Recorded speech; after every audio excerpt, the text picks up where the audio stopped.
Bueno, muy buenas, bienvenido, bienvenida. Se me escucha, ¿verdad? Estoy usando los auriculares, esto siempre es un invento. Se me escucha perfectamente, podéis comentarme también por el chat en cualquier momento. Bienvenidos, bienvenidas a este evento online de salud mental. Muchas gracias, Raquel, que os agradezco que me confirméis siempre que se me ve y se me escucha.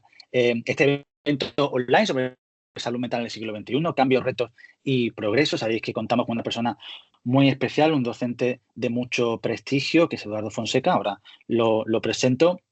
Yo soy Pablo Rodríguez, si muchos sois del mundo PIR o de APIR, me conocéis como profe, también como coordinador docente en APIR y también dirijo el máster en psicoterapia integradora. Y es que esta charla está en el contexto de la nueva edición del máster en psicoterapia integradora que va a salir el próximo noviembre. Ya admite preinscripciones, sabe que las plazas son limitadas por una cuestión de logística y ya se puede uno informar al respecto, por supuesto, por las fuentes habituales, por la página de Higher Education, como siempre.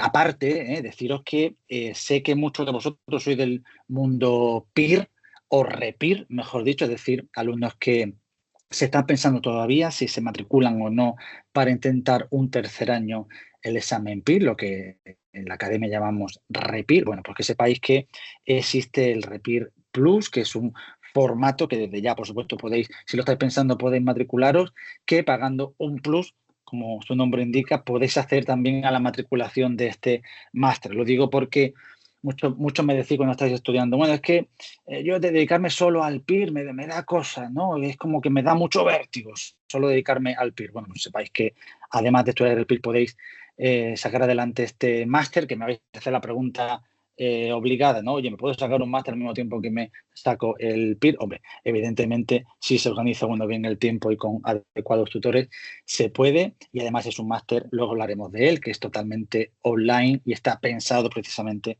para que se pueda realizar al mismo tiempo que se realizan otras labores como el trabajo o la docencia o la psicología, ¿no? Bueno, como sabéis, tenemos un docente de mucho prestigio que ahora os voy a presentar. Yo sé que está por ahí escuchando. Vamos a hablar con él un ratito. Además de un tema muy, muy interesante, yo me preparo algunas preguntas. No sé, Eduardo, si son las preguntas que, que a lo mejor te espero, porque alguna difícil, ¿eh? Pero bueno, esa la voy a hacer al principio para un poco para romper el hielo. Bueno, sabéis que está Eduardo Fonseca Esperando, es catedrático de Psicología en la Universidad de La Rioja, investigador fundamental, clave en nuestra disciplina, en la psicología y en salud mental en general. Sabéis que tiene una ingente literatura científica en conducta suicida, en psicosis, ¿eh? Y además lo del mundo PIR lo conocemos por coordinar algunos de los manuales que más utilizamos en el estudio PIR y que más están siendo preguntados recientemente, como son el manual de tratamientos en psicosis del 2019, el manual de conducta suicida, el manual de tratamiento psicológico en adultos y el de infanto juvenil, manuales que los que estamos en el PIR, no voy a decir que no sabemos de memoria, porque eso es imposible, pero madre mía, forma parte del día a día de nuestro trabajo, tanto para los docentes como para los que estáis estudiando. Todo eso ya sabéis siempre, y los que habéis escuchado antes a Eduardo en algún otro evento lo sabéis, ¿no? Combinando el rigor científico con pues, lo que considero una profunda vocación por nuestra disciplina y la defensa de nuestra disciplina. Dicho esto, Eduardo, ¿estás por ahí? ¿Te puedes Sí, sí, conectar? sí, aquí estoy, Pablo. Muy Muchas gracias buenas. por la presentación y buenas tardes a ¿No? todos y a todas. Muy buenas, Eduardo. Me alegro mucho de verte y de escucharte de nuevo. Fíjate que hemos hablado que son fechas malas para hacer un evento online. Me consta que la mayoría de los que vaya a ver este evento seguramente lo vais a ver en diferido. Esto queda grabado, porque es verdad que sois muchos los que habéis inscrito, y eso me da cuenta de que seguramente va a haber muchos que lo van a preferir ver en diferido. Así que desde el 13 de agosto a las 7:30 en directo. Os saludo a todos. ¿Qué tal estás, Eduardo? ¿Cómo estás? Muy bien, ¿qué tal tú, Pablo? Muy bien también, disfrutando de unos días en Málaga también. Me he escapado un poco del calor, que no lo hemos dicho, que estamos haciendo esto en medio de un calor insoportable en prácticamente toda España. Yo no sé si Asturias se libra, pero desde luego por aquí mucha calor. Estoy pasando unos días en Asturias y aquí, vamos, está con lloviendo y con chaqueta. Sí, sí, con cazadora. Bueno, el El norte refugio siempre es la del salvación. norte. El norte es la salvación, como siempre dice, pero no lo diga muy alto, que si no va todo el mundo para allá. Poco a poco y poquito a poco, porque es verdad que el norte se libra, afortunadamente se suele librar de esto. Dice Marta que sí, que el futuro está en el norte. Bueno, Eduardo, me he preparado unas cuantas preguntas. Fíjate que va a ser una cosa relajada. Te he dicho que a lo mejor la más difícil es la primera, pero bueno, es un poco por romper el hielo. Sí. Y fíjate, con todo lo que está sucediendo con la inteligencia artificial, etcétera, antes de nada yo te quiero preguntar, oye, ¿cómo te imaginas tú a una psicóloga clínica, un psicólogo clínico en el año 2030? Fíjate, no te digo el 2070, 2080, el 2030 que dentro hay, o sea, pasado mañana. ¿Cómo te lo imaginas, esa psicóloga clínica? A ver, pues lo primero de todo, muchas gracias, Pablo, por la invitación y Amir, y un placer estar con vosotros en esta, voy a llamar, bueno, charla, coloquio, ¿no? Las preguntas, Pablo, no las he diseñado él, así que seguro que yo creo que va a ser un buen debate. Y la verdad es que es muy buena pregunta, ¿no? Mi modesto punto de vista es que no creo que haya cambios muy drásticos o muy diferenciales en los próximos 5 o 6 años, ¿no? Yo creo que no va a haber un cambio rupturista de la mano de la inteligencia artificial ni aspectos relacionados, ¿no? Y yo creo que eso es una de las funciones también que tenemos que rescatar los psicólogos que trabajamos más en el ámbito clínico, en el ámbito sanitario o en cualquier otro ámbito, ¿no? La importancia de la persona en la relación terapéutica, ¿no? Decía, parafraseando un poco, yo creo que era Saramago, que las lágrimas no permiten pasar el teclado del ordenador, ¿no? Y yo creo que eso es una cuestión muy importante que los psicólogos tenemos que tener y las psicólogas presente, que yo creo que además va con los principios más atávicos del ser humano, ¿no? Que somos seres contactógenos, seres sociales y esa necesidad de filiación, ¿no? Yo creo que en este contexto, aunque la inteligencia artificial venga a echar una mano, no va a sustituir seguramente, vamos, ninguna de las funciones esenciales de la psicología, ¿no? Yo creo que me lo imagino también con un rol mucho más importante que el que tenemos ahora, sobre todo en España y en los países latinoamericanos. Me lo imagino también a ese psicólogo ejerciendo liderazgo dentro de la sanidad española, con puestos de gestión y de dirección, que yo creo que eso es una cuestión que los psicólogos clínicos y las psicólogas tienen que empezar a asumir, esos puestos de gestión y de dirección en equipos de recursos humanos e incluso puestos políticos, y también me la imagino haciendo que la psicología sea una disciplina digna, eh, que tenga principios básicos como la justicia social, la inclusión, etcétera, y sobre todo que mire por el bienestar social, ¿no? De la sociedad presente y futura. O sea, que yo me la eh,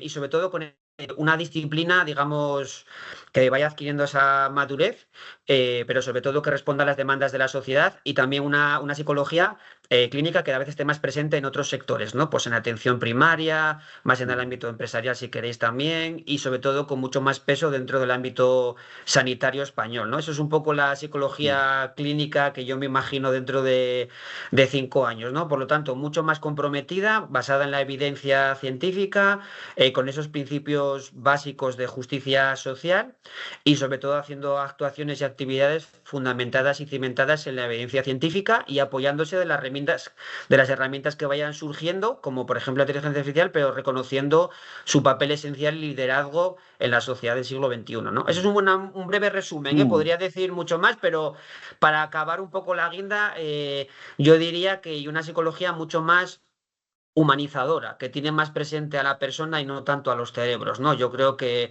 rescatar el papel de la persona, que hasta ahora ha sido obviada, dentro de los manuales científicos, incluso en muchos otros ámbitos, por aquello del silenciamiento del yo, ¿eh?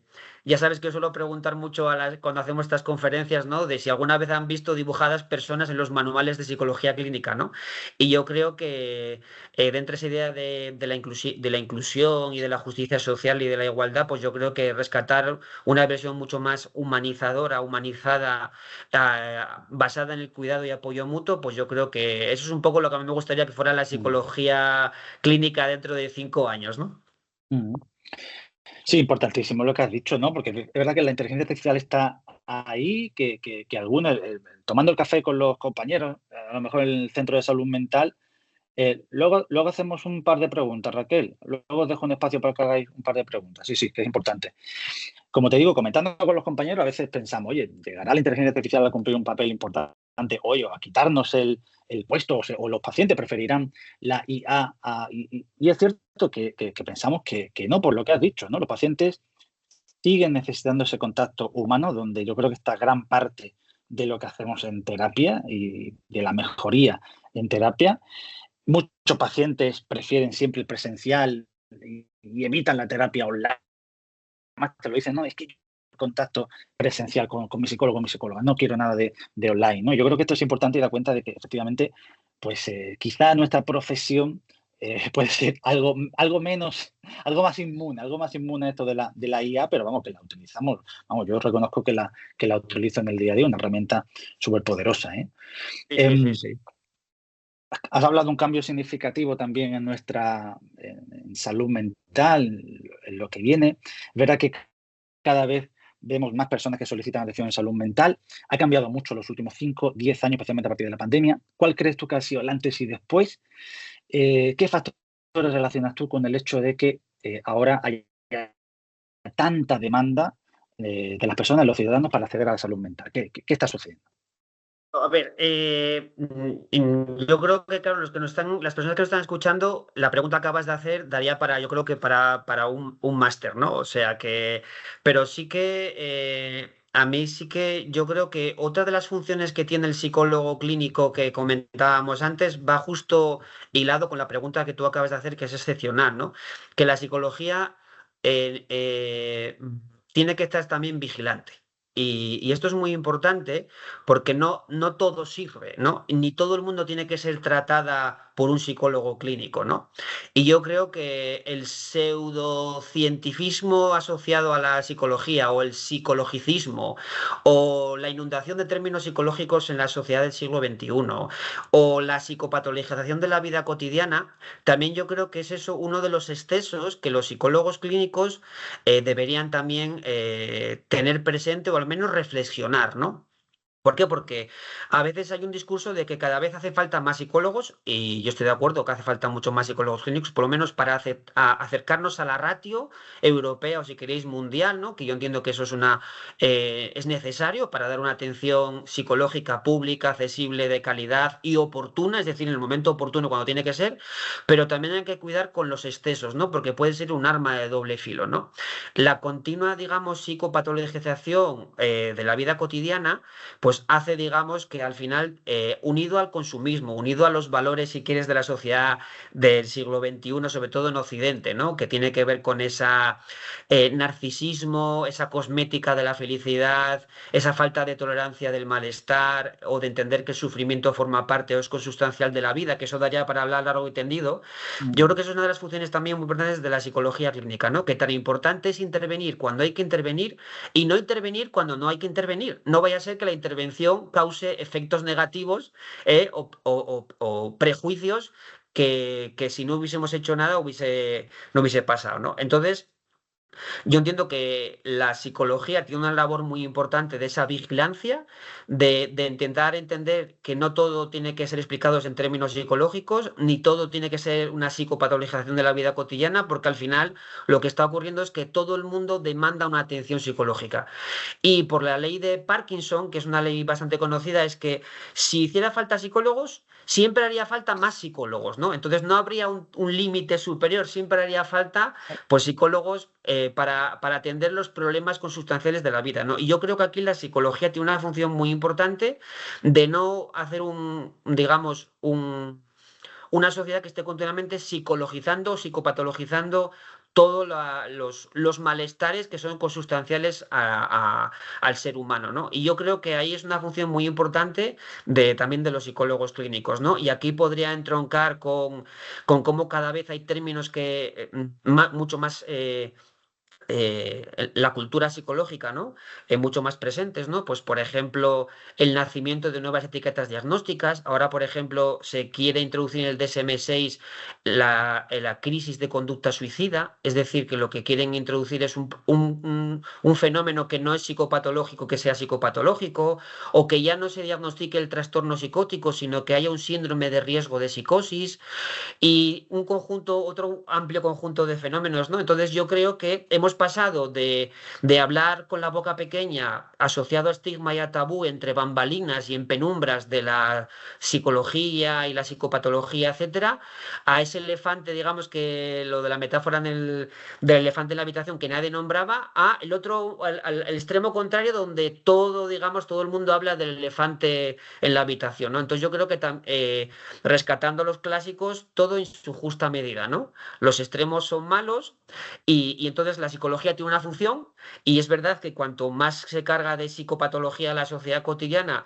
digamos, más papel tiene la psicología, pero yo creo que hay que también ser un poco, digamos, sensatos y comedidos y que también los profesionales de la psicología tenemos que estar vigilantes a este exceso de generación de etiquetas diagnósticas y ya cuando venimos de vacaciones, Pablo, ya no tenemos un poco de tristeza porque es normal haber estado en la playa, sino tenemos síndrome postvacacional, ¿no?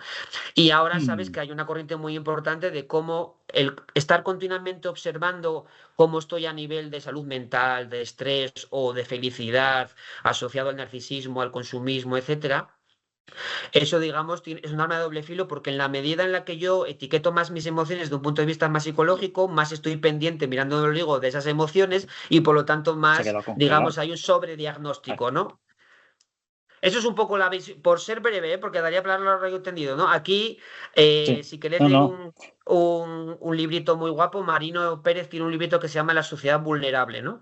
Y cómo estamos generando una sociedad, ¿no? De lo cookie, donde hay individuos entronizados, narcisismo capitalista, ¿no? Y cómo eso es un arma de doble filo, ¿no? Entonces yo creo que al final la psicología tiene una labor muy importante de dotar a la sociedad de herramientas, ¿no? Pero herramientas que les permitan, digamos,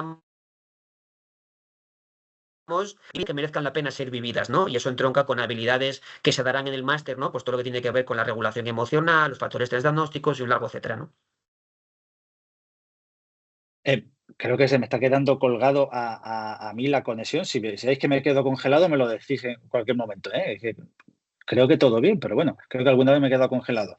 Muy interesante, ¿no? Lo de la psicopatologización de la vida cotidiana, porque efectivamente es uno de los factores que tiene que ver con el hecho de que estemos desbordados en salud mental y la importancia de la indicación de no tratamiento, que es uno de los temas que abordamos precisamente en este máster, ¿eh? Cuándo intervenir, cuándo no intervenir, porque me ha encantado lo que has dicho, ¿no? Es importante saber cuándo intervenir e importante cuándo no debemos intervenir porque acabamos psicopatologizando, ¿eh? Has hablado también del estigma, ¿no? En salud mental, que parece que hemos avanzado mucho en ese aspecto. Sin embargo, no sé qué opinas tú, pero yo creo que hemos avanzado mucho a la hora de reducir el estigma en los síntomas de ansiedad o los síntomas depresivos, ¿no? Ahora parece que nadie le da vergüenza decir que tiene ansiedad o depresión, pero los grandes trastornos, ¿no? Los que siempre han tenido la mayor parte de estigma, esos siguen siendo.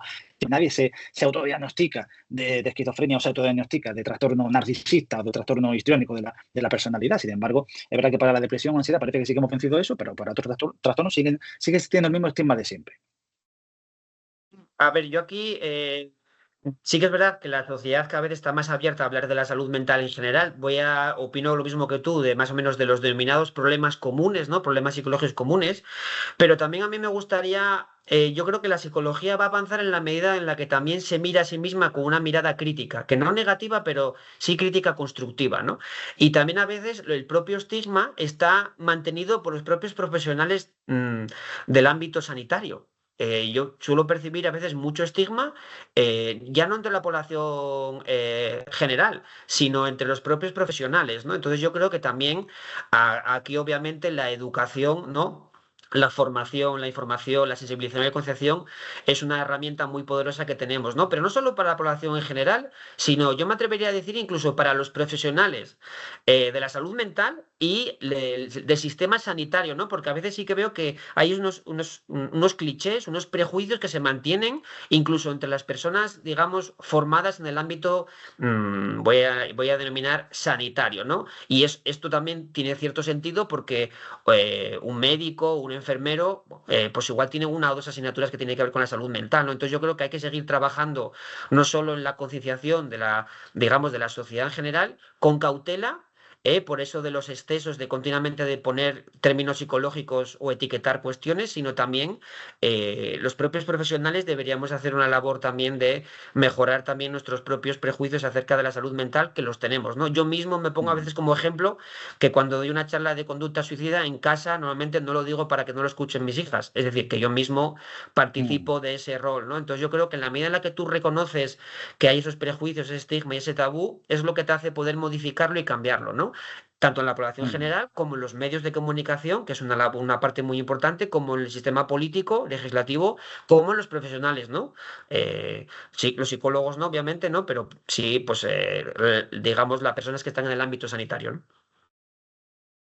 Has hablado de los medios de comunicación, Eduardo, y me ha saltado la idea de la conducta suicida. ¿Qué papel juegan o cuál no juegan en la conducta suicida los medios de comunicación? Bueno, a ver, una cuestión también muy importante, al hilo de la primera pregunta que me hiciste respecto a cómo veo yo al psicólogo clínico del 2030-2035, también lo veo muy involucrado en la divulgación de la psicología en la población.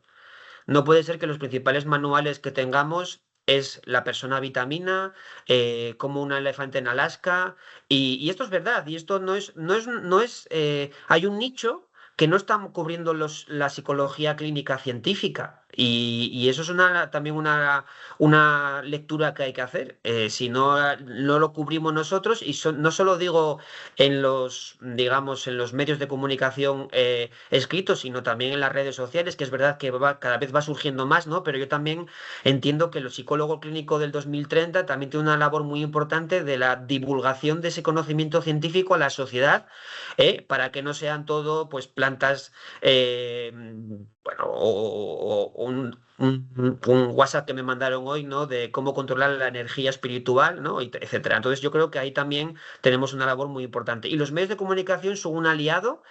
Yo creo que el mensaje a mandar es better together, es mejor juntos en el tema de la salud mental. Y cuando digo better together me refiero a la propia psicología española, a la psicología, ¿no? Mejor juntos, unidos, ¿no? Y también dentro de la psicología clínica, pero me refiero también al better together con los medios de comunicación. Son un aliado muy importante para enviar buenos mensajes o mensajes adecuados, de calidad, pertinentes a la sociedad.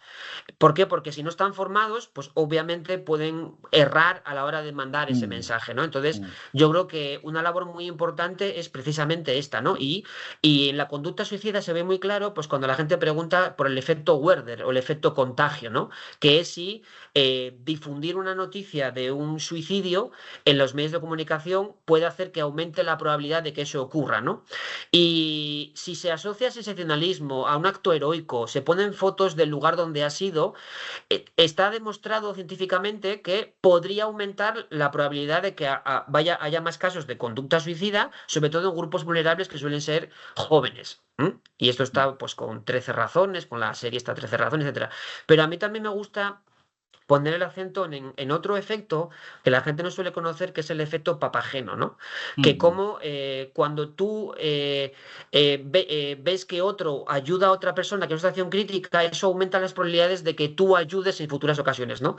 Y eso se puede llevar a tu propia vida, ¿no? Como una especie de gatekeeper, de protector, de guardián, ¿no? De la salud mental de la gente que está alrededor, pero también se puede llevar a los medios de comunicación, ¿no? Como un mensaje realista, comedido, sensato, puede tener, digamos, un efecto protector y un efecto, digamos, de protector de la salud mental en la población general. Entonces yo creo que los medios de comunicación tienen un papel muy importante y los psicólogos clínicos en los medios de comunicación también tienen una labor muy importante, ¿no? Y yo creo que eso es otro paso que deberíamos dar para ganar mucha mayor presencia en esos mensajes que hay que dar desde una psicología pues basada en modelos científicos, me da igual uno que otro, pero respaldados un poco por la ciencia y por personas, digamos, que pongan cierto sentido, ¿no? Y sobre todo calidez y calidad, ¿no? Yo creo que eso es muy importante. Entonces, los medios de comunicación es una labor que yo creo que los psicólogos y las psicólogas clínicas deberíamos tener presente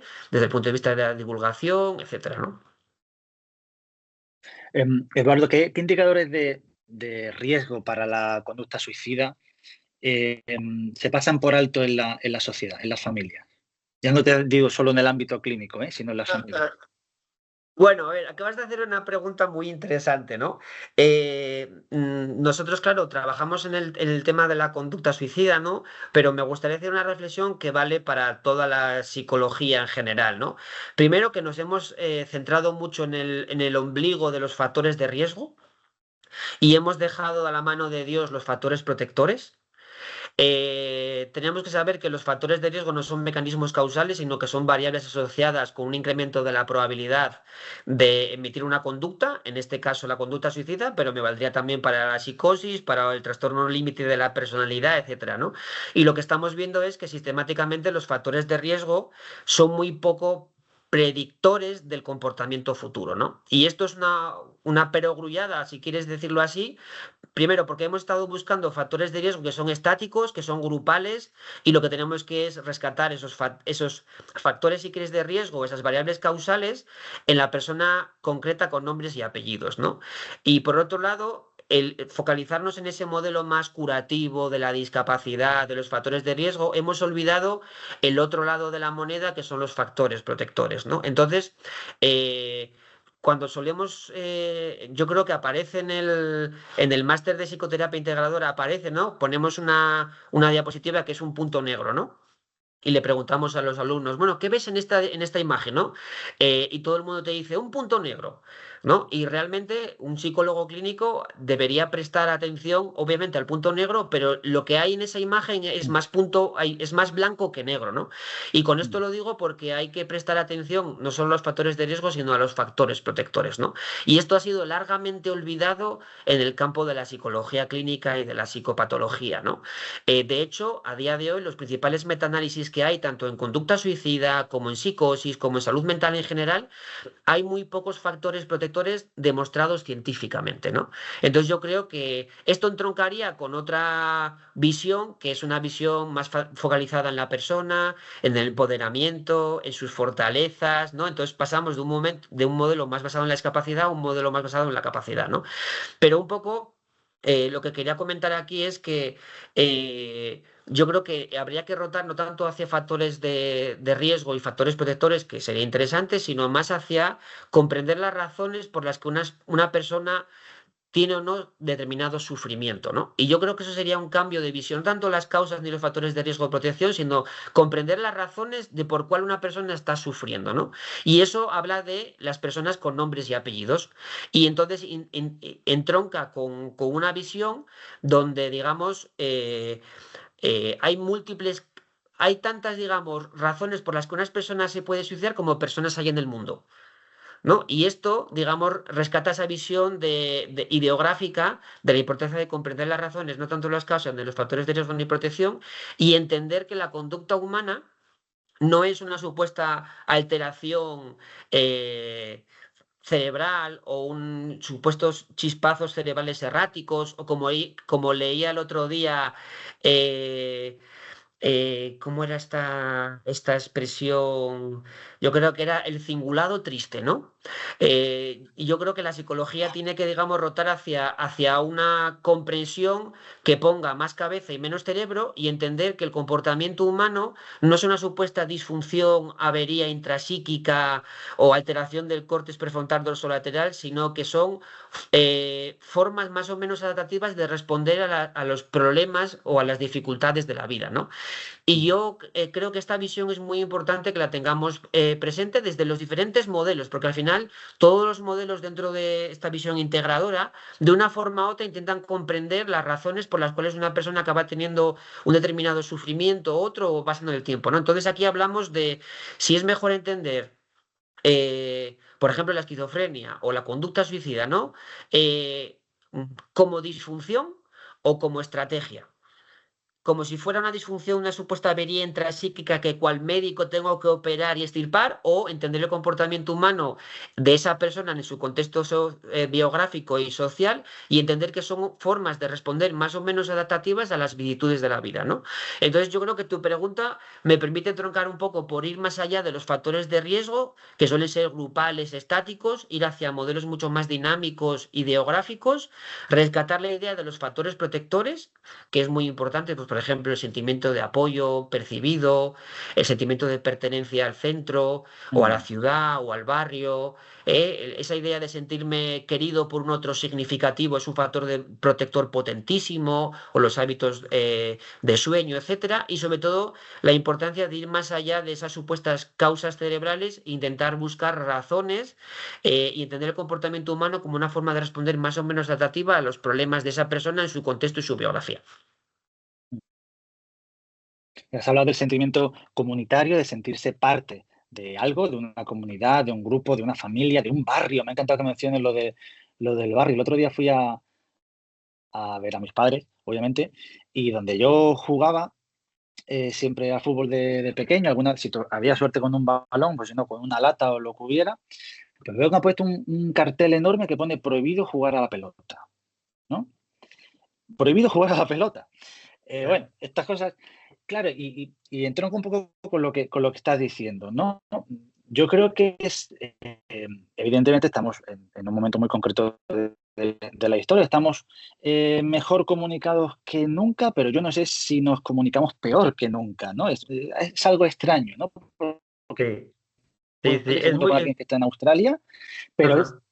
sí, dime, Sí, iba a sí, que decir, es muy buen es, análisis. es- Yo creo que bueno, en tu, digamos, discurso, narrativa, acabas de tocar varias cosas, yo creo que sumamente importantes, sí, ¿no? Nosotros en Asturias suelen decirse, ¿y este guaje, este niño, de quién ye? ¿No? ¿De quién es? ¿No? Y tú cuando sí. estás en un barrio te preguntan, ¿y tú de quién eres? O en un pueblo, ¿no? Y eso es un factor protector potentísimo. ¿Tú de quién eres? ¿No? Mm, Tu significativo, mm, otro significativo de quién eres, ¿no? Pero claro, tú acabas de comentar la importancia del otro, ¿no? En el barrio, de la actividad física, que sabemos que es un factor protector muy importante para muchas cuestiones psicológicas, pero por ejemplo para mm, Alzheimer, ¿no? Por decir algo, es uno de los factores protectores que están mm. científicamente demostrados con un nivel de evidencia alto, ¿no? Acabas de comentar la importancia del barrio, del sentimiento de pertenencia a la ciudad, al barrio, que es un factor protector potentísimo. Esto lo estamos viendo un poco para la conducta suicida. También, obviamente, el tener razones para vivir es otro muy importante, ¿no? Pero sobre todo estar vinculado a algo, a alguien y sobre todo mucho más allá de que tu propio ombligo, ¿no? Yo creo que acabas de comentar eso es muy importante. Es muy importante la idea de hacer actividad física.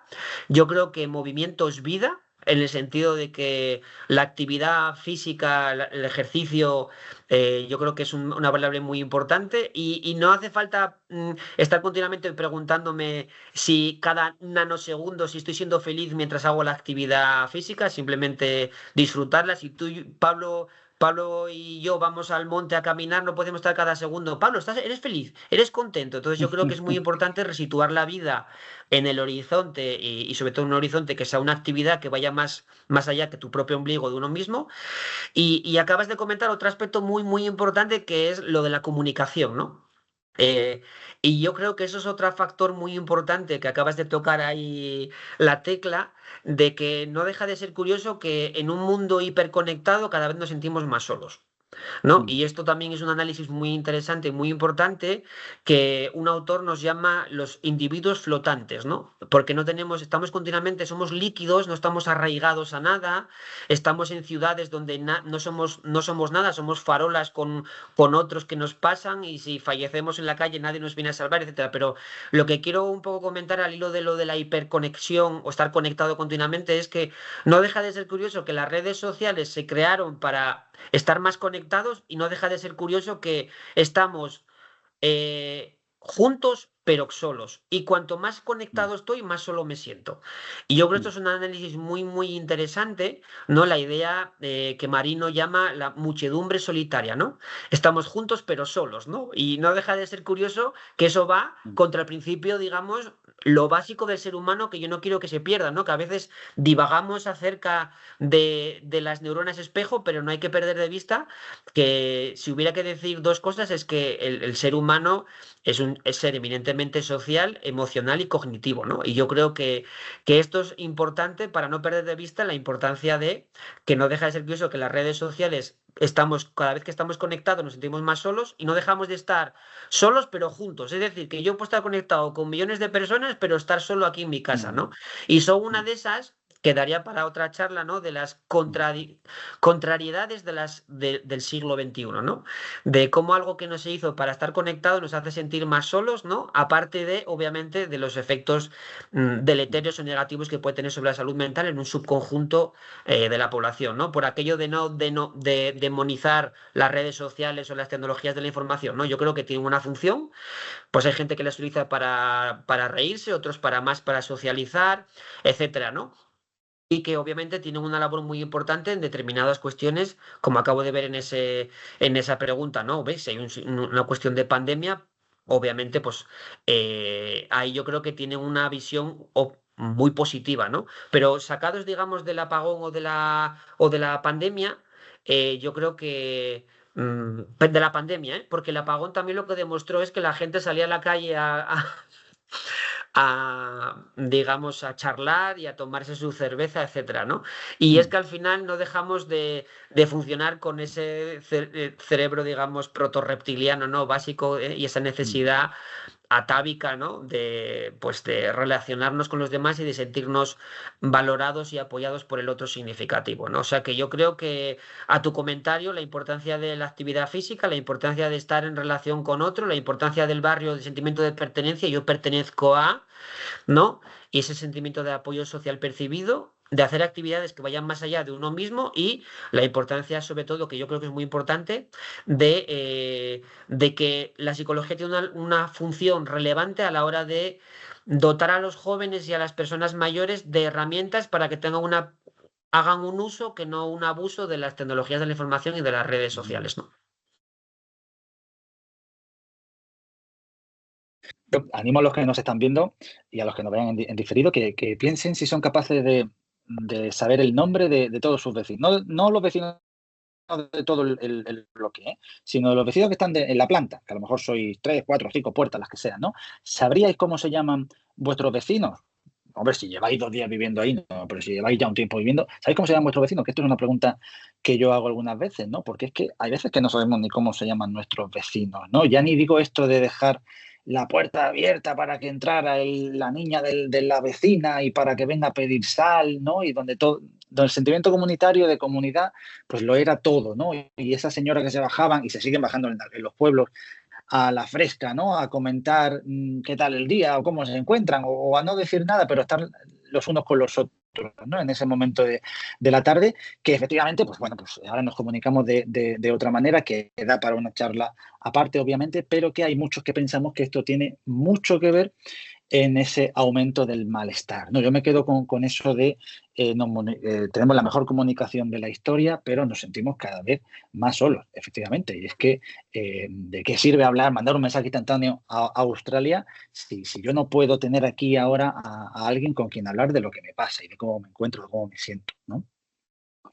Y luego, claro, que aquí somos todos psicólogos, que no deja de ser curioso que en casa del herrero cuchara de palo, porque como Ujú. psicólogos que nos preciamos y psicólogas, sabemos que saber el nombre de la persona es el principal piropo y halago que podemos hacerle a otra persona. Si yo, Pablo y yo os viéramos dentro de 10 años y dijéramos, hombre María, ¿qué tal? Seríamos las personas más sensacionales para vosotros del mundo mundial, ¿no? Y luego yo creo que al hilo también de lo que estabas comentando, de lo de no se puede jugar en el patio con el balón, que yo creo que a ese ayuntamiento habría que decirle algo, ¿no? Pero también yo creo que la psicología tiene un papel muy importante en rescatar los que se denominan los determinantes sociales. ¿Por qué digo esto? Porque podemos poner, Pablo, todos los psicólogos del mundo en atención primaria, en atención especializada, en las empresas, en los colegios, en aquellos que no haya un psicólogo, etcétera. Pero al final no tenemos que perder de vista que la psicología es una disciplina compleja porque trabaja con personas y nada estrictamente recto, como decía Aristóteles, creo que era, puede hacerse del retorcido leño del que están hechos los seres humanos. Es decir, somos seres complejos, con la materia que trabajamos nosotros es compleja, ¿no? Y es compleja por muchos motivos, porque cambiamos momento a momento, ¿no? Pero también porque estamos siempre acotados por dos bandas, ¿no? Por lo sociocultural y por lo biológico. Y el psicólogo clínico tiene que tener en cuenta las dos, pero sin caer en reduccionismos insulsos.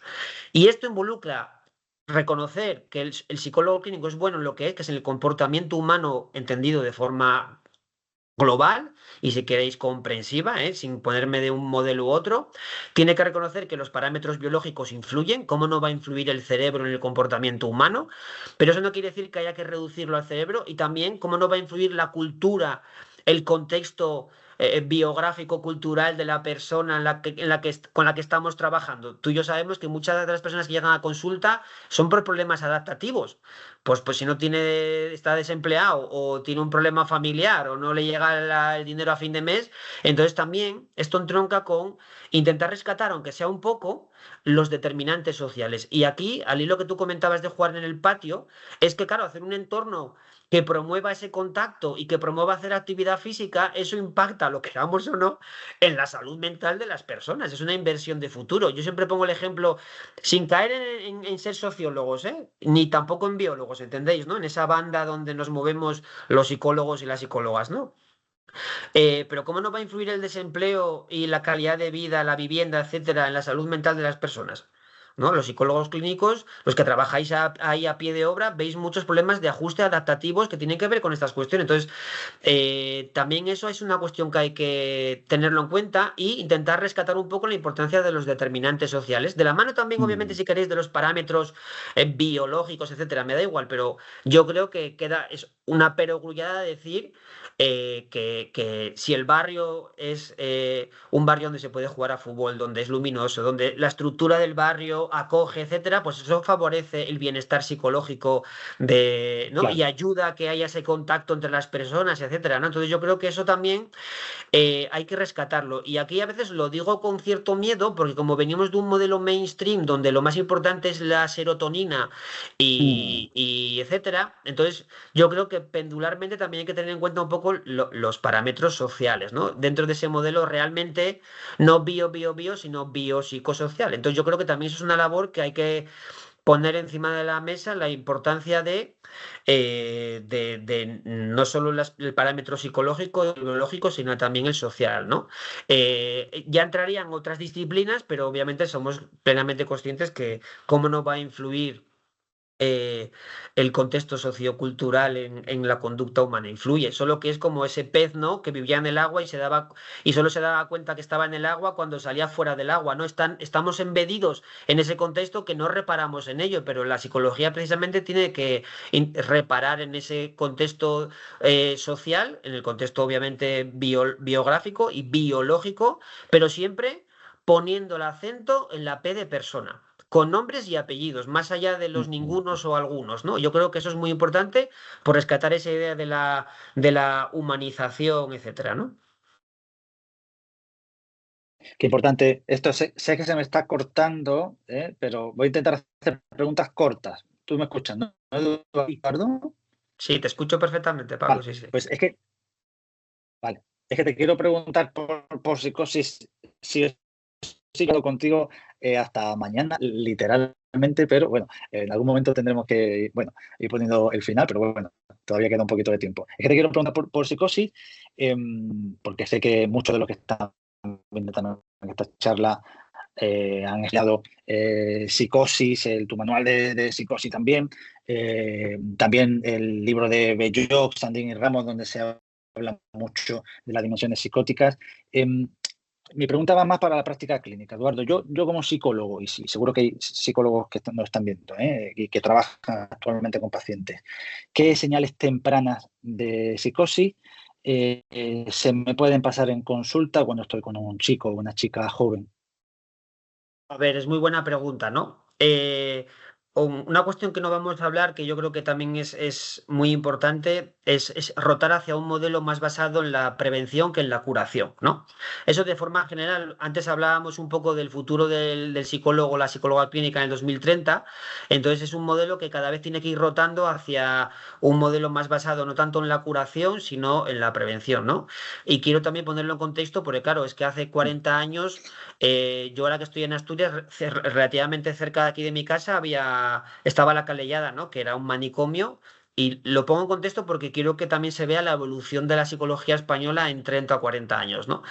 Y hemos pasado de un modelo donde se ataba a la gente con cadenas a un modelo más basado en la prevención, ¿no? Y claro, dentro de ese modelo preventivo, pues digamos que el buque insignia que ha desarrollado, ha hecho que eclosione ese modelo preventivo en trastorno mental, pues es la psicosis, ¿no?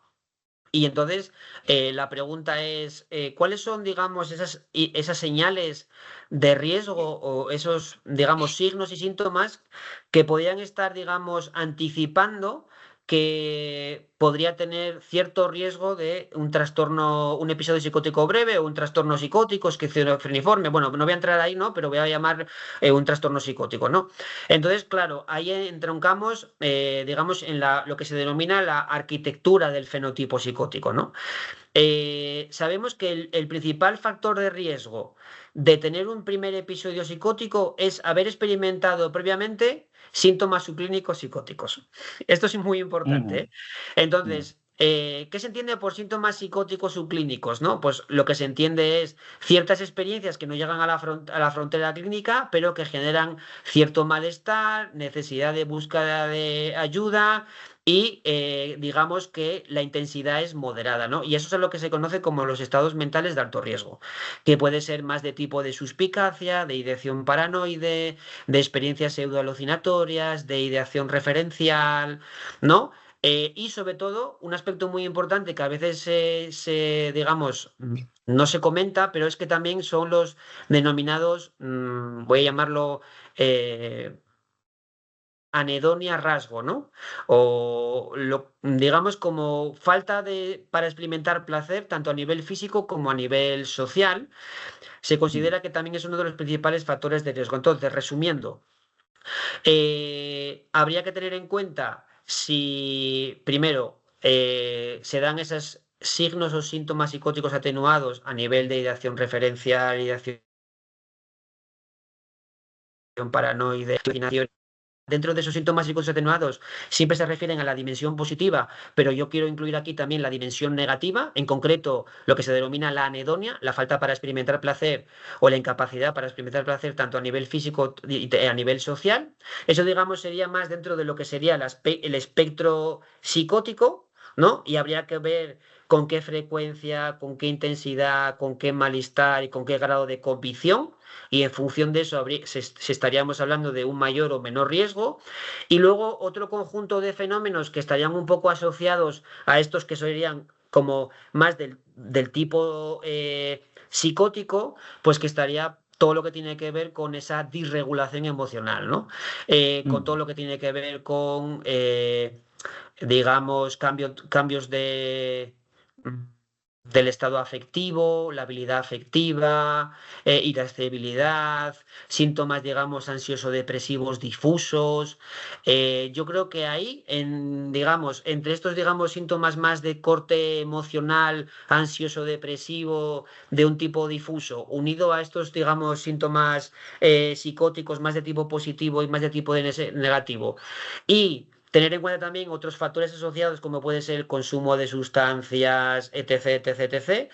Con eso podríamos hacer un pool para identificar y sobre todo, obviamente, viendo si ese cambio ha ido, digamos, evolucionando en el paso del tiempo, ¿no? Pues un cambio, si ha habido o no un cambio abrupto.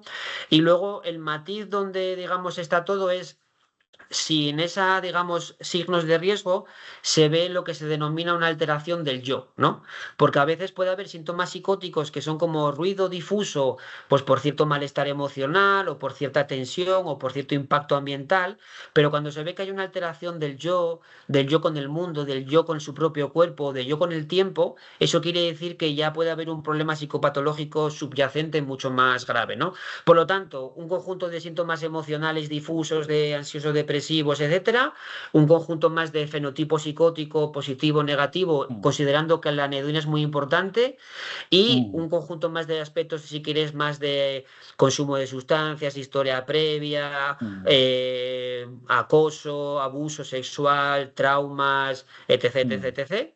Y luego por debajo viendo la frecuencia, la intensidad, el grado de convicción, la duración y ver si podría haber una alteración del yo, que yo creo que eso lo que podría indicar es una alteración de la psicopatología basal en esa persona, ¿no? Así dicho un poco rápido, eso podría ser una especie de como de los en qué aspectos me puedo encontrar, ¿no? Luego sí que es verdad que nosotros que trabajamos en ese campo, pues a veces cuando trabajamos con chicos y chicas con riesgo de psicosis, los denominados EMARS, estados mentales de alto riesgo, a veces vemos como que hay dos tipos, ¿no? Los compensados y los descompensados, ¿no?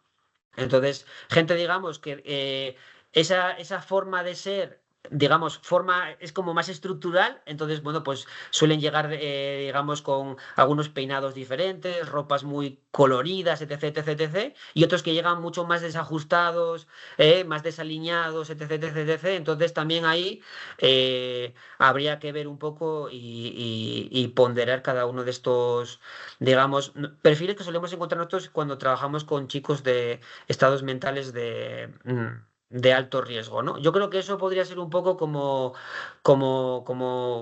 el resumen de qué nos deberíamos fijar si viene un chico o una chica a nuestra consulta y pensamos que podría tener cierto riesgo de un trastorno mental grave.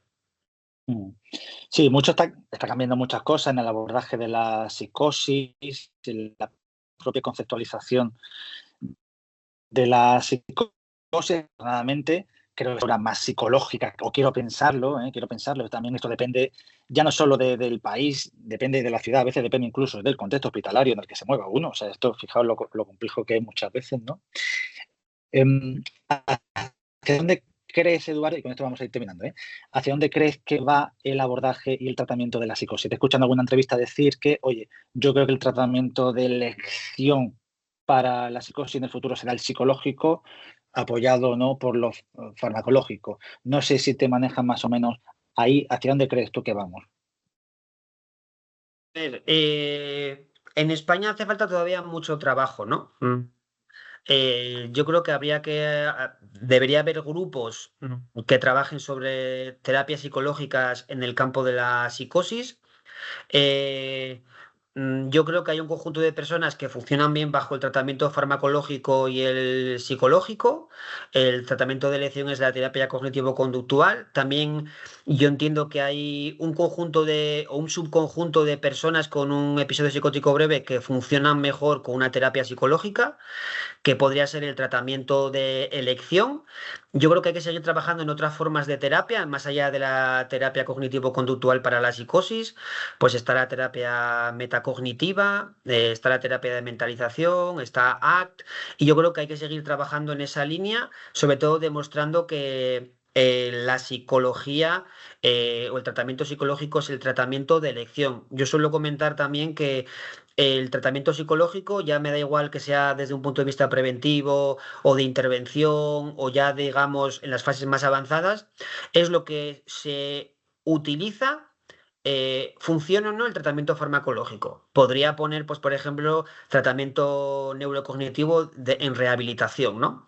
Es decir, que cuando no funciona la medicación, el tratamiento psicológico, ya sea primera elección o tratamiento, digamos, combinado siempre está presente. Y yo creo que esto es muy importante porque todavía Mm. sigue habiendo una especie de sombra, ¿no? Como que lo psicológico en los trastornos mentales graves sería como algo ayudante, ¿no? O coayudante o accesorio, ¿no?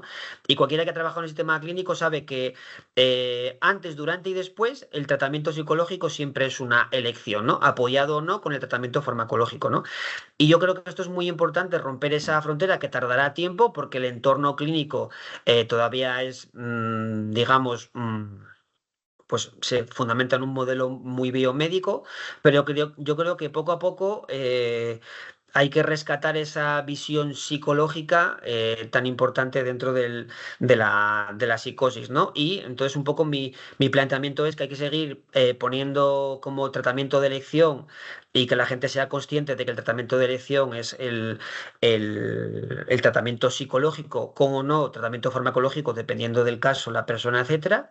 Y yo creo que hay que seguir trabajando en seguir haciendo tratamientos empíricamente apoyados en el campo de la psicosis, ¿no? Por ser ese, digamos, eh, mm, trastorno más importante dentro del campo de la psicopatología, más estudiado y que pudiera parecer, ¿no? Que está más asociado a un componente biológico que todavía la ciencia no ha Mm. demostrado tal cosa, ¿no? Entonces yo creo Sí. que por ahí podrían ir un poco los tiros en cuanto al tratamiento psicológico en el campo de la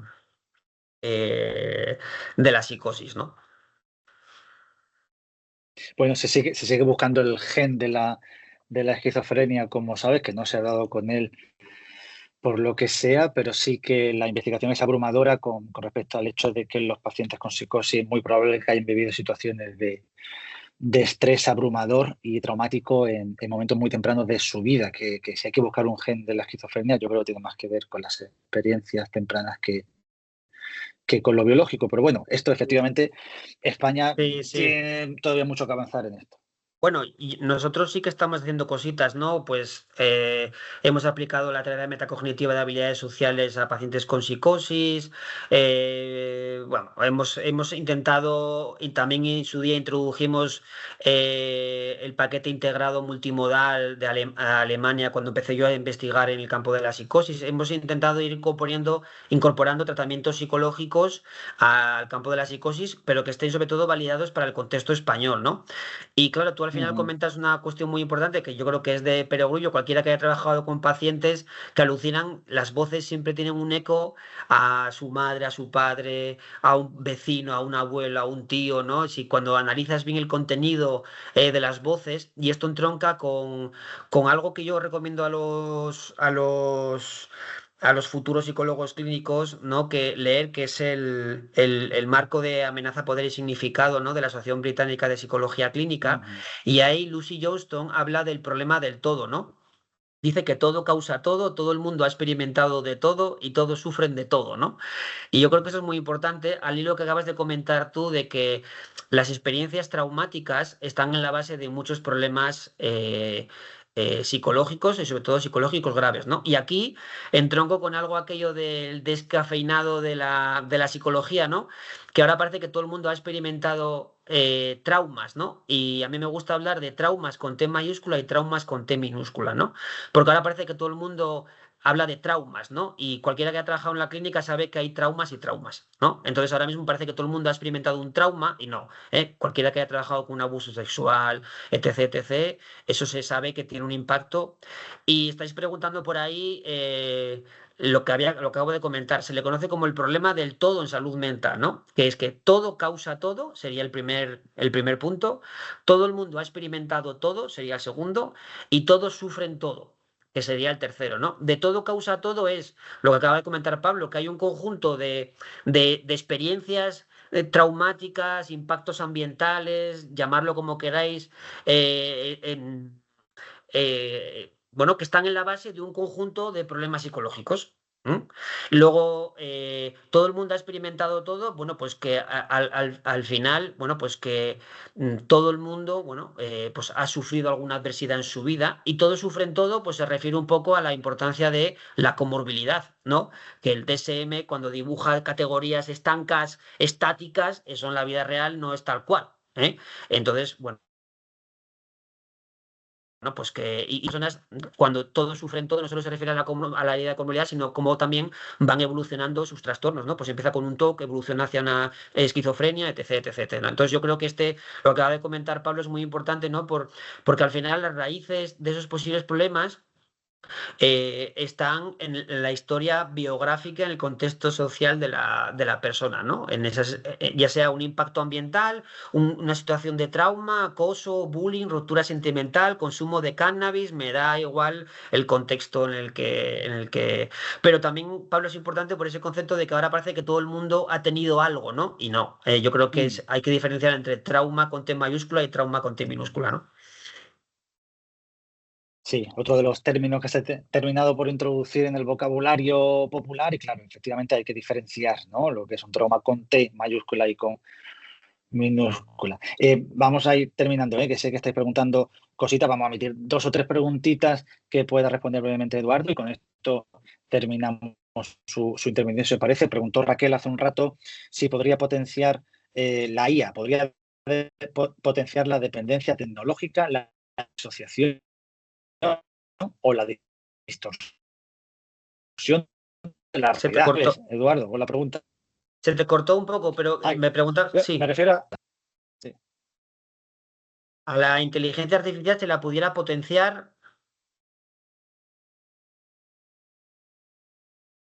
Déjame ver que voy a entrar en el chat para leerlo. Es Sí, que se te cortó, sí, es Pablo, y la no te pregunta de escuché Raquel bien. García. Sí. A ver, voy a subir para Perdón. arriba.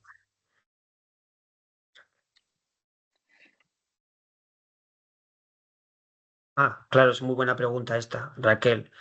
Eh, no sé si lo estás preguntando, pero por poner un caso, ¿no? Nosotros solemos hacer evaluación ambulatoria con pacientes, ¿no? Entonces, si el paciente, en este caso, en un primer episodio psicótico, ¿no? Está delirando con tecnologías de la información, no se me ocurre ponerle un móvil para hacerle un seguimiento. Entonces, no sé si va por ahí un poco, pero yo creo que la inteligencia artificial, las tecnologías de la información, etcétera, hay que utilizarlas en función del caso y en su justa medida, ¿no? Todo en media res, en su justa medida. Entonces, claro, aquí hablas de la dependencia tecnológica. Yo creo que la cuestión está en hacer un buen uso, que no un abuso de esa tecnología, ¿no? Algo pasó similar en su época, ¿no? Con la calculadora, ¿eh? Los matemáticos se ponían a las puertas de los congresos para que no se utilizara la calculadora y yo creo que es muy importante hacer un buen uso. Es una herramienta más que podemos utilizar en la práctica clínica, ¿no?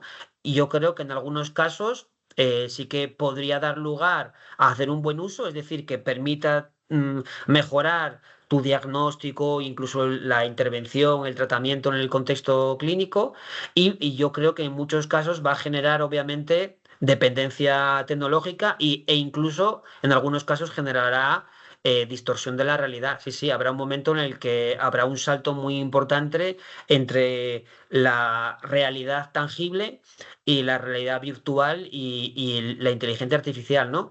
El otro día, escuchando al dueño de ChatGPT, hablaba de que en algún momento habrá un cambio rupturista total y que ese cambio será muy sustancial, ¿no? Y entonces yo creo que no será tanto a nivel de distorsión de la realidad tecnológica, sino más lo que generará es clases de poder, ¿no? Aquel que maneje la información, etcétera, pues tendrá acceso a mayor recursos y a mayor tomas de decisiones, que al final eso pues será un recurso asociado a, a la lucha de clases y al poder. Yo creo que irá más por ahí. En el campo de la psicología, pues yo creo que será una herramienta a utilizar de forma complementaria, que en algunos casos podrá ayudar y en otros casos pues no habrá que utilizarla, ¿no? Habrá que ver en cada caso si compensa o no su utilización. No sé si esa es la pregunta lo que querías hacer, intenté contestar desde diferentes ángulos, ¿no? Por si te era más ya a nivel para uso con un paciente o si era más ya a nivel más de filosófico psicológico, ¿no? Esto que acabo de comentar no es una idea mía, ¿eh? La tengo recogida del filósofo este, creo que es japonés o chino, ¿no? Que tiene varios libros por ahí. Ahora no me acuerdo del nombre, ¿no? No sé si era el del Homo Deus, etcétera, pero es una idea de ahí, ¿no? De cómo la inteligencia artificial podrá generar clases de poder porque manejarán tanta información que podrán tomar decisiones cuando otros no lo saben, ¿no? Sí, yo creo que Raquel se da por respondida, ¿eh? Te lo está indicando por el chat. Si tenéis alguna otra pregunta para Eduardo, y con esto terminamos la sesión, que yo creo que ha sido muy interesante. Estoy sobreviviendo a los problemas de conexión. Fíjate la tecnología, la tecnología que no termina de permitir la, la sesión de hoy. ¿Tenéis alguna otra pregunta para Eduardo, antes de terminar la charla?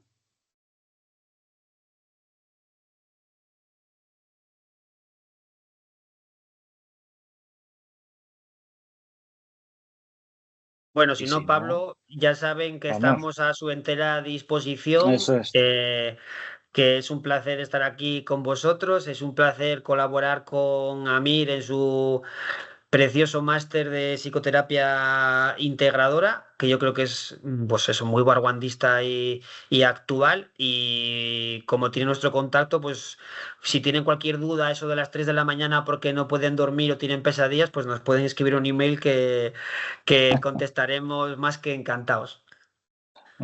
Muchas gracias a ti.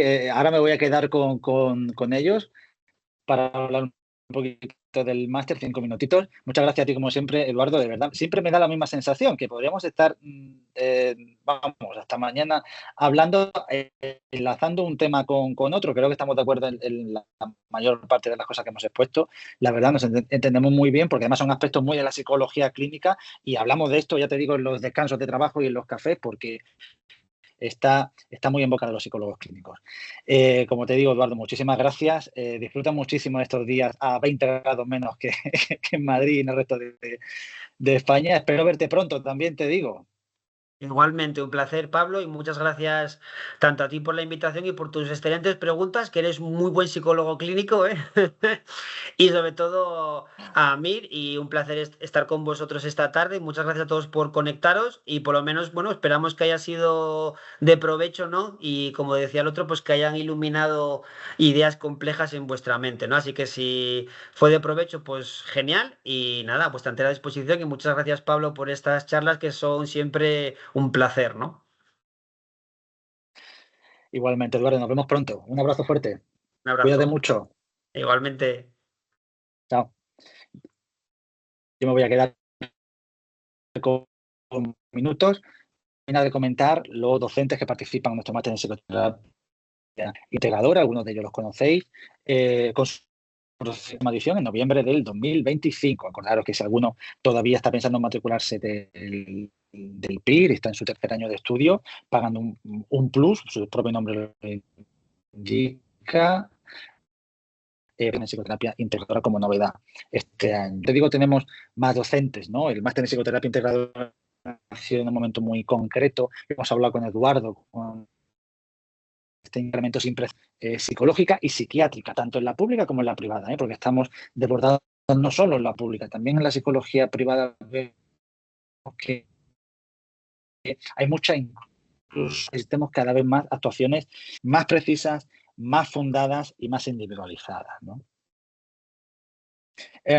Como digo, lo ha mencionado Eduardo también, vamos a hablar en el máster también de cuándo es necesario intervenir y cuándo no, y cuándo se necesita una intervención breve, ¿no? El máster está pensado no tanto desde lo teórico, sino desde lo práctico, ¿no? De primera hora pensé que lo que necesita un psicólogo, un psiquiatra, un profesional de la salud mental para dedicarse a lo nuestro, obviamente, es basarse en intervenciones que estén validadas a nivel científico, ¿no? ¿Qué es la psicoterapia integradora? Que ya lo hemos mencionado un poco en la charla con Eduardo. Pues se trata de integrar, su propio nombre lo indica, varias teorías y técnicas que sabemos que funcionan, ¿no? La mayor parte de técnicas y psicoterapias que están incluidas dentro del máster, en realidad hunden sus raíces a lo mejor en varias escuelas, ¿no? ¿Por qué? Porque lo importante no es la escuela en la que uno se adscriba, sino el paciente. Es poder individualizar el tratamiento con aquellas, digamos, técnicas que sabemos que funcionan independientemente del modelo en que uno se quiera manejar, ¿no? Por lo tanto,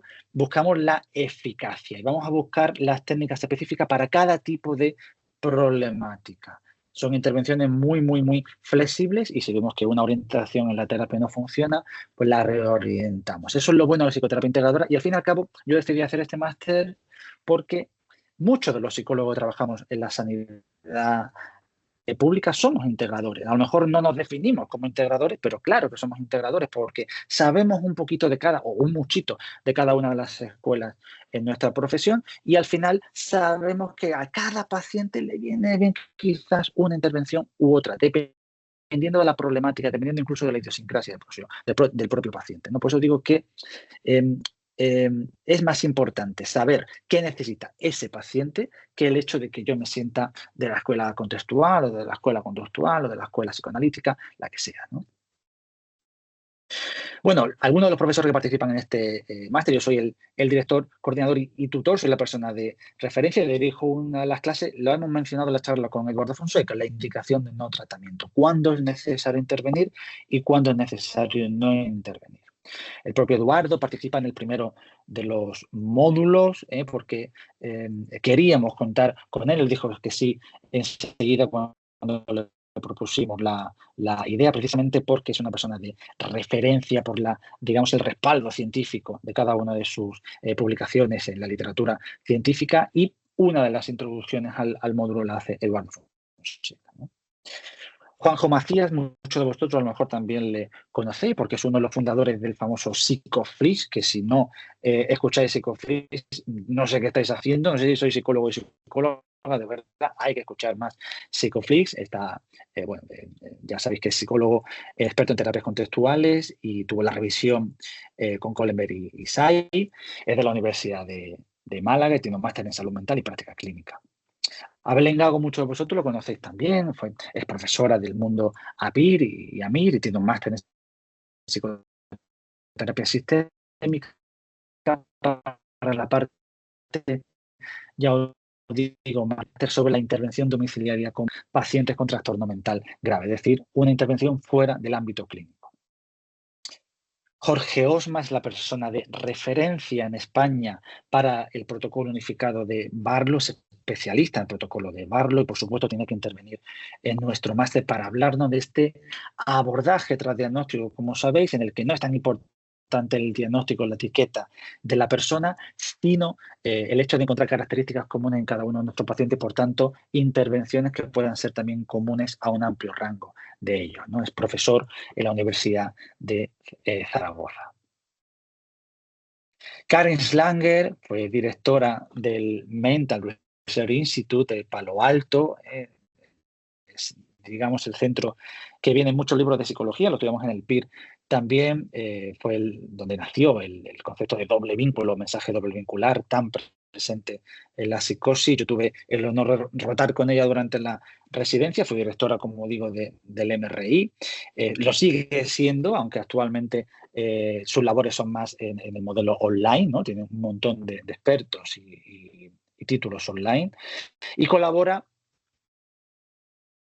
colaboradora de Fish, de Wickland, es decir, de autores muy, muy, muy significativos en la psicología y en el modelo de Palo Alto. Aparte de la clase de la Universidad de San Francisco, de Stanford, es una persona de referencia mundial, universal, que por el contacto que teníamos de cuando estuve allí en Palo Alto, pues afortunadamente quiso participar en el máster de manera online y es espectacular. Son 3 horas con ella espectaculares, que me pasó lo mismo que con Eduardo, da la sensación de que podríamos estar hasta pasado mañana hablando con ella, ¿no?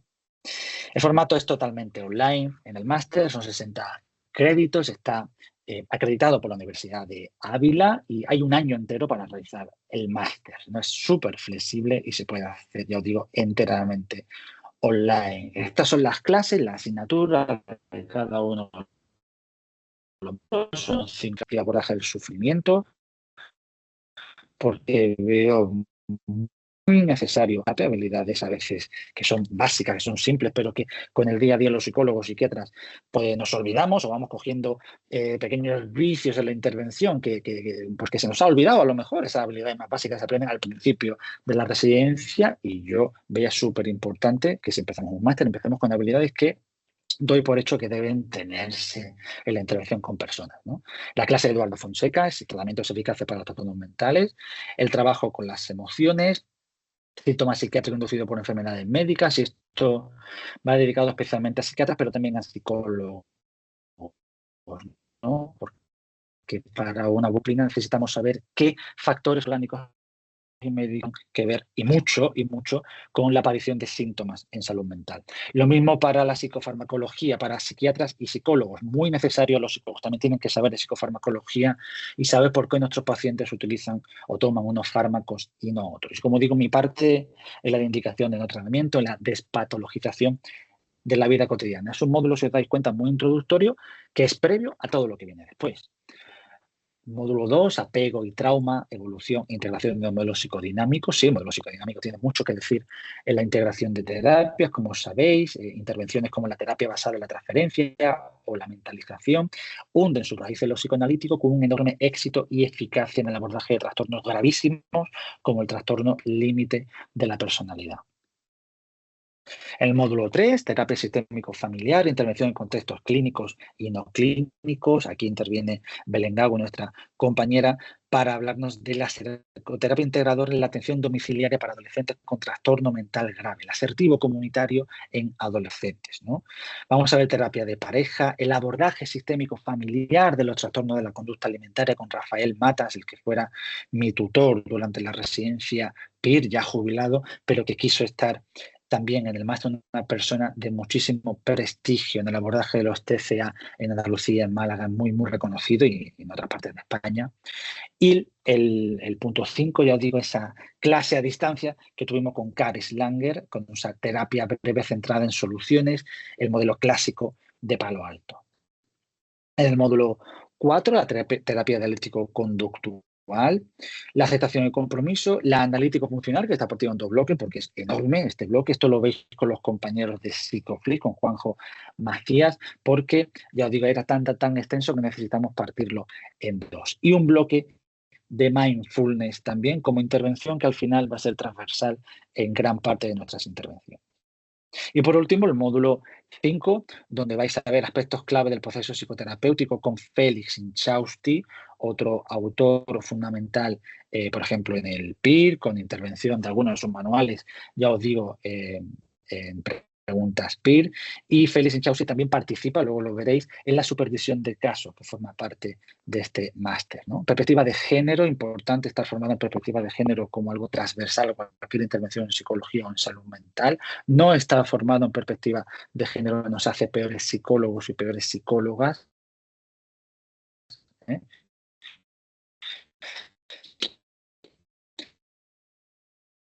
Autocuidado, intervenciones del terapeuta, narra. Y el modelo transdiagnóstico de Barlow con Jorge Osma es la última de las clases del último módulo del máster. Yo digo, un máster que a mí me gustaría hacer, ¿eh? Yo siempre digo que cuando me propuse hacer este máster, que está hecho, ya os digo, con cirugía prácticamente, ¿no? Midiendo cada una de las intervenciones, cada una de las clases, ¿no? Porque quería que fuera un máster que a mí me gustaría hacer, y creo que así quedó, ¿eh? Como digo, aparte de las clases hay actividades online como revisión de casos con Félix Inchausti, con el propio Juanjo Macías de Psicoflix y con David Martínez, psicólogo. También hay otras actividades online como la terapia online sobre duelo desde la perspectiva integradora y una clase específica, aparte de la teórica, tenemos una más práctica, un taller online sobre terapia centrada en los esquemas de Young con Alicia López. Como digo, muy completo el máster, se abre la prescripción desde ya para el curso que empieza en noviembre y para los que estáis pensando si iniciar el REPIR o no, que sepáis que en el REPIR Plus se puede incluir la matriculación para este máster. Por mi parte, un placer. Muchísimas gracias a todos los que estáis conectados, a todos los que vais a ver esta clase, esta charla online excelente. De verdad, Eduardo Fonseca, como siempre, no sé qué os ha parecido, pero es lo que le he dicho a él, ¿no? Que da la sensación de que podemos estar, yo tenía preguntas preparadas, pero al final pues van surgiendo otros temas porque son temas que están muy en boga entre los psicólogos clínicos, ¿no? De los que hablamos en los cafés con compañeros y compañeras. Espero que os haya gustado, que haya resultado interesante en esta tarde de agosto y nos veremos en futuras charlas en Amir Higher Education. Un abrazo muy fuerte. Muchas gracias.